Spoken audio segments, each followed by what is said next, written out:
The first report came out of a routine movement drill in late autumn, just after first light. A small reconnaissance element was repositioning between two known checkpoints in a training area they'd already crossed multiple times that week. Nothing unusual on paper, same grid references, same distances, same terrain features they'd studied on satellite imagery the night before. But they arrived early, too early. The lead vehicle slowed, then stopped, because the ridgeline they were supposed to see wasn't there. The ground fell away sooner than expected. A shallow valley appeared where a gradual slope should have been. When they checked the GPS, the coordinates were correct. When they checked the map, it still made sense. It was the land itself that didn't line up. At first, they assumed a simple explanation: a misread contour line, an outdated map layer, a minor navigation error that would correct itself after the next movement. It didn't. They adjusted their route, recalculated their pace count, and moved on. But by mid-morning, nothing matched anymore. Distances stretched or compressed. Landmarks arrived out of order. A creek marked 2 kilometers east appeared directly ahead.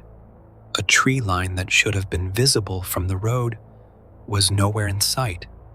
By the time they reached the final checkpoint, every one of them agreed on one thing: they had not taken a wrong turn. The rest of the story didn't come out all at once. It rarely does. It surfaced later, in fragments, usually after deployments, during quiet conversations, when people compared notes and realized they weren't the only ones who'd noticed it. Always the same training area, always the same section of land, and always the same feeling that the maps were accurate. The equipment was working, and yet the ground itself refused to cooperate. The first detailed account I heard came from a former infantry platoon sergeant who'd spent years rotating through that region for exercises. He was methodical in how he described it, careful not to overstate anything. He said the issue wasn't that the terrain was unfamiliar. It was familiar enough to be unsettling. They'd been running dismounted patrol lanes, carrying full kit, maintaining radio discipline, doing everything by the book. Visibility was good. Weather was stable. No fatigue beyond what was normal. And yet, they kept overshooting rally points by several hundred meters, sometimes more. Other times, they came up short. Pace counts didn't hold. Compass bearings drifted, not wildly, but just enough to introduce doubt. At first, leadership chalked it up to inexperience. Young soldiers tend to bunch their steps or rush ground when they think they're behind schedule. But the issue persisted, even when senior NCOs took point, even when instructors walked the routes themselves. One afternoon, they ran the same movement twice. Same start point, same bearing, same pace count. The first time, they arrived at the checkpoint late and downhill from where they should have been. The second time, they arrived early and uphill. No deviation, no shortcuts. The land simply didn't reconcile. The platoon sergeant said what bothered him most wasn't the error. It was the consistency of inconsistency. The way the terrain seemed to rearrange itself just enough to resist precision. Not dramatically, just subtly. Enough that you began second-guessing your own perception. He emphasized that no one panicked. No one talked about anything strange at the time. They were professionals. They corrected, adapted, and completed the training. But at night, when they laid out their maps under red light and traced the routes again, questions crept in quietly. How do you walk a straight line and still end up somewhere else. Another account came from a signals officer attached to a joint exercise years later. Different unit, different mission, same area. He described setting up relay points for communications equipment using both satellite positioning and terrain association to ensure redundancy. The coordinates were solid. The math checked out. But when the teams tried to align their positions visually, nothing lined up. Antennas that should have been visible weren't. Distances measured on laser rangefinders didn't correspond to what they saw with the naked eye. A hill that should have blocked line of sight didn't. Another that should have been negligible suddenly dominated the horizon. They recalibrated, swapped equipment, ran diagnostics. Everything passed. At one point, one of the junior specialists asked half-jokingly whether the maps were wrong. The officer remembered the room going quiet after that, not because the question was absurd, but because everyone there had already thought it. Satellite imagery had been updated within the year. Survey data was reliable. The area wasn't remote wilderness. It was used regularly. Civilian infrastructure existed nearby. There was no logical reason for the discrepancies to persist across units, years apart. And yet they did. When people talk about these incidents now, they're careful to frame them properly. Fatigue plays tricks on perception. Stress narrows attention. Repetition breeds complacency. Anyone who's spent enough time moving through rough terrain knows how easy it is to drift off course without realizing it. Those explanations cover a lot, maybe most of it, but they don't explain why the same patch of land kept producing the same errors, even under controlled conditions. They don't explain why experienced navigators with decades in uniform reported the same subtle distortions, or why people who had never spoken to each other described the terrain in nearly identical terms. Not wrong, just off. There were older stories too, passed down less formally, mentions of units in earlier decades who complained that patrol routes never felt the same twice, that distances seemed to breathe, that landmarks shifted relative to each other depending on the time of day. These weren't written reports, just comments, warnings, the kind that get shared during smoke breaks or long drives between ranges. Most of the time, they were dismissed. Training areas develop reputations. Some places are known for bad weather, others for poor visibility, a few for chewing up vehicles or breaking gear. This place, it seemed, was known for confusing people. Still, when enough people tell you the same thing without trying to convince you of anything, it sticks. One former cartography specialist, who later worked in civilian geospatial analysis, said something that lingered with me. He said maps are agreements. They're models that assume stability. They work because, most of the time, the world behaves consistently enough to be captured, but the ground doesn't owe us consistency. He wasn't suggesting anything paranormal. He talked about erosion, soil movement, vegetation cycles, microtopography that doesn't show up at scale. He talked about the limits of resolution, the way our tools smooth reality into something usable.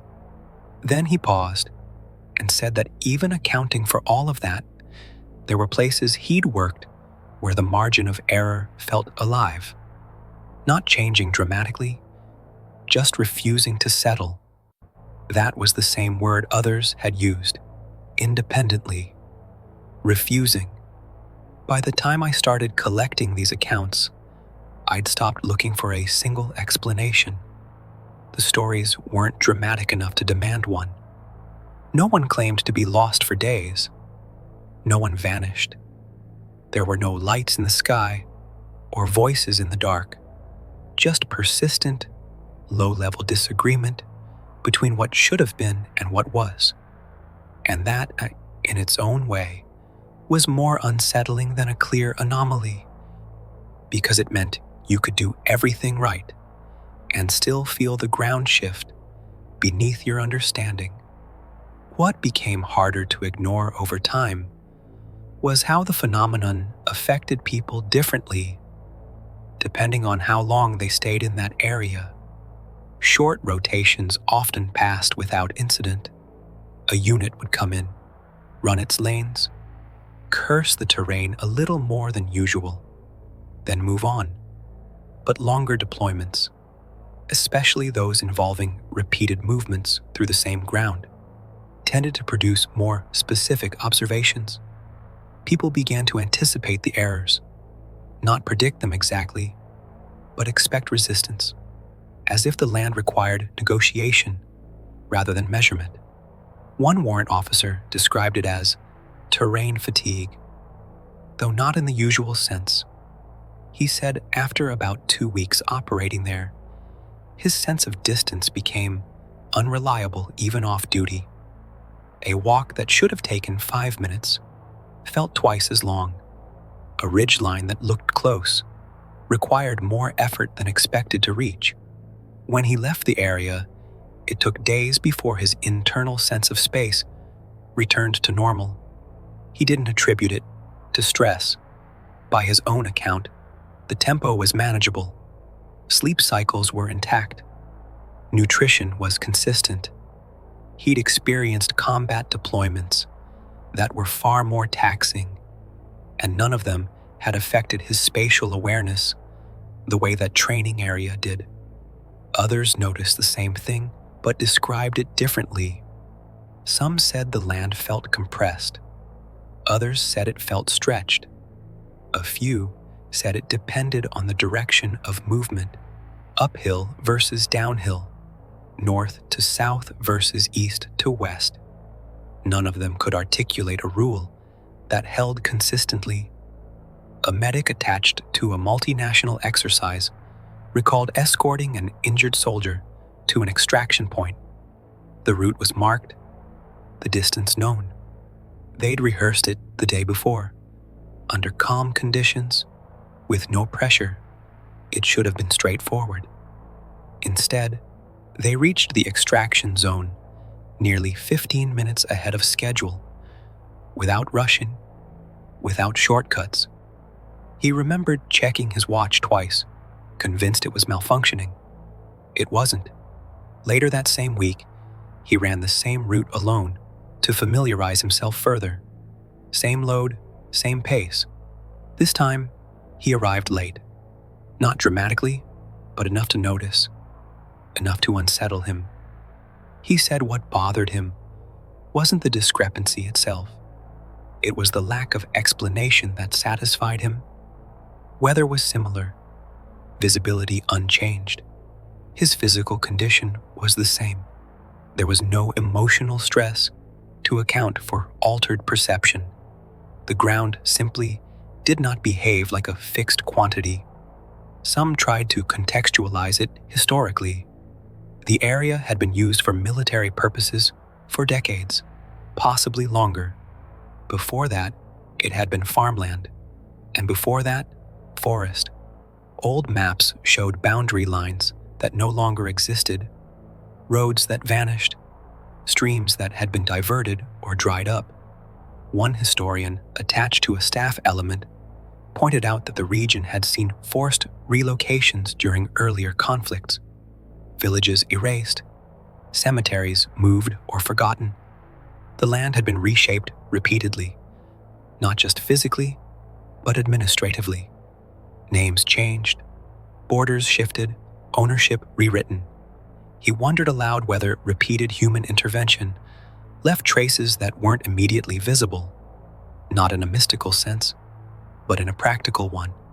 Soil compacted differently, tree growth altered, drainage patterns subtly redirected, enough to throw off assumptions baked into modern mapping. It was a reasonable argument, and yet it still didn't account for the precision of the errors, or the way they clustered in certain zones while leaving others untouched. People began marking those zones informally, not on official maps, but mentally. A bend in a trail where bearings always felt wrong, a low ridge where radio signals behaved unpredictably, a shallow depression that seemed deeper every time you crossed it. No one talked about it in briefings. It wasn't actionable intelligence, but it became part of local knowledge, something you warned new arrivals about without explaining too much. Just pay attention when you're there. One night operation stood out in several accounts. Different years, different units, same general scenario. Movement under limited visibility, relying on instruments and muscle memory more than sight. The night was clear enough for starlight navigation. No fog, no weather interference. And yet, multiple teams reported the same sensation. The ground felt closer than it should have been. Steps landed sooner. Slopes appeared abruptly. People stumbled not because they were careless, but because their expectations were consistently wrong by a small margin. Night vision footage, reviewed afterward, showed nothing unusual. The terrain looked exactly as it should, but the people moving through it remembered something else.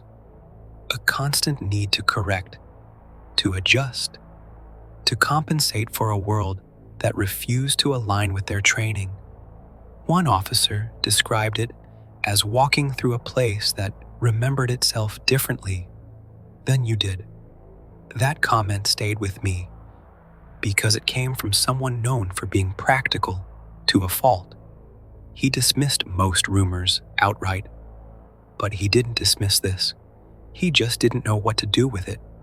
Psychologists consulted after one exercise suggested cumulative cognitive load, micro decisions stacking until perception lagged behind reality. It was a solid theory. But when asked why the same effect didn't appear in other, more demanding environments, there was no clear answer. The simplest explanation remained human error, and statistically, it probably accounted for most of what happened. But statistics struggle with patterns that repeat across time, across personnel, across conditions. What people remembered most wasn't fear, it was doubt. Doubt in tools that usually worked. Doubt in instincts sharpened over years. Doubt that crept in quietly and stayed just long enough to make you wonder whether the problem was with you or with the place itself. And when you start questioning that, even briefly, it changes how you move, how you think, how you trust what you see. That was the real effect of the area the maps wouldn't match. It didn't disorient units completely. It didn't cause catastrophe. It introduced friction at the level of perception, enough to be noticed, never enough to be resolved. What ultimately tied the accounts together wasn't the navigation errors themselves, but how people remembered leaving the area. Several veterans said the sensation faded gradually, not all at once. The first few days back at a permanent base or garrison, distances still felt unreliable. A parking lot seemed longer than it was. A building appeared closer than expected. Then, without ceremony, the feeling disappeared. Spatial awareness snapped back into place, as if recalibrated, but memory didn't. When those same individuals later reviewed maps or satellite imagery of the training area, everything looked normal, logical, predictable. Contour lines made sense again. Elevation changes were clear. There was nothing on the page to suggest resistance or distortion. And yet, many of them described a quiet disconnect between what they saw and what they remembered experiencing. One staff officer admitted that years later, he still avoided volunteering for exercises there, though he never said why. He said it wasn't fear, it was familiarity without trust, the sense that the place had never quite agreed with him. Another account came from a survey team tasked with updating reference points after a major infrastructure change nearby. Their equipment was civilian grade, but precise. They took redundant measurements, verified baselines, cross-checked everything, and still, a handful of markers had to be adjusted multiple times before the data stabilized. The team lead documented it as environmental interference. Nothing more. But in an informal conversation afterward, he mentioned that the instability clustered in the same areas soldiers had complained about for years. No one followed up on that correlation. There were no official investigations, no classified reports, nothing dramatic enough to warrant attention beyond the local level. Militaries operate on margins. As long as errors remain within acceptable tolerances, they're absorbed into planning factors and forgotten. But people remember, especially when the experience doesn't fit neatly into training doctrine or psychological models, especially when the explanations feel adequate but incomplete. Some tried to frame it philosophically. War and preparation for war alter how people perceive space and time. Under threat, distances shrink or expand. Memory edits terrain to match emotion. That perspective has merit. Entire fields of study support it. Yet the stories from this place were told without emotional charge. No adrenaline, no combat stress. Just routine movement through ground that refused to behave like ground was supposed to. A former intelligence analyst put it this way: we rely on maps because they reduce uncertainty. They let us believe the world is fixed enough to be understood. When that belief erodes, even slightly, it forces you to confront how much of navigation is trust. Trust in instruments, trust in prior knowledge. Trust that the land will meet you where you expect it to be. In this area, that trust eroded quietly. One last story stands out because of how unremarkable it seemed at the time. A junior officer, fresh out of training, was tasked with leading a short daylight movement as part of a larger exercise. He was confident, over-prepared even. He'd memorized the route, studied the imagery, rehearsed contingencies. Halfway through, he felt something was wrong. Not lost, just off rhythm. He checked his compass. Correct. His pace count. On track. The terrain ahead looked right, but felt closer than it should have been. He finished the movement without incident. No one else mentioned anything. He assumed it was nerves. Years later, after hearing similar accounts from others, he realized that moment had never left him. Not because it frightened him, but because it challenged something fundamental. The idea that careful preparation guarantees alignment with reality. That's not a lesson militaries like to dwell on, but it's one that soldiers carry with them regardless. The area still exists. It's still used. New units cycle through. Updated maps are issued. Satellite imagery improves with each generation. And for most people, nothing unusual happens. But occasionally, someone notices a distance that doesn't feel right. A landmark that arrives too soon or too late. A slope that contradicts expectation. They correct, they adapt, they move on. And later, if they hear someone else mention the same thing, they nod, not in agreement with any theory, but in recognition, because whatever the cause, Those moments were real to the people who experienced them, whether they were the result of fatigue, environmental factors, cognitive load, or limitations in how we model the world. They reveal something quieter and harder to name, that our understanding of terrain is an approximation, a negotiation between tools and perception, and that occasionally the ground reminds us of that fact. Not violently, not dramatically, just enough to be remembered. Whether these were navigational errors, psychological artifacts, or something the maps simply couldn't capture, these accounts have circulated for decades. And for the people who walked that ground, the experience was never about mystery. It was about doubt and how easily it can take root, even in the most familiar places. Whether this was fatigue, imperfect data, or the quiet limits of how we model the world, the people who noticed it weren't looking for mystery. They were doing their jobs, moving across ground they were trained to understand. If you've experienced something similar, or if a place you worked in never quite behaved the way it should have, you're not alone. These stories persist because they're remembered, not because they're explained. If you found this account worth hearing, consider sharing it with someone who might recognize the pattern.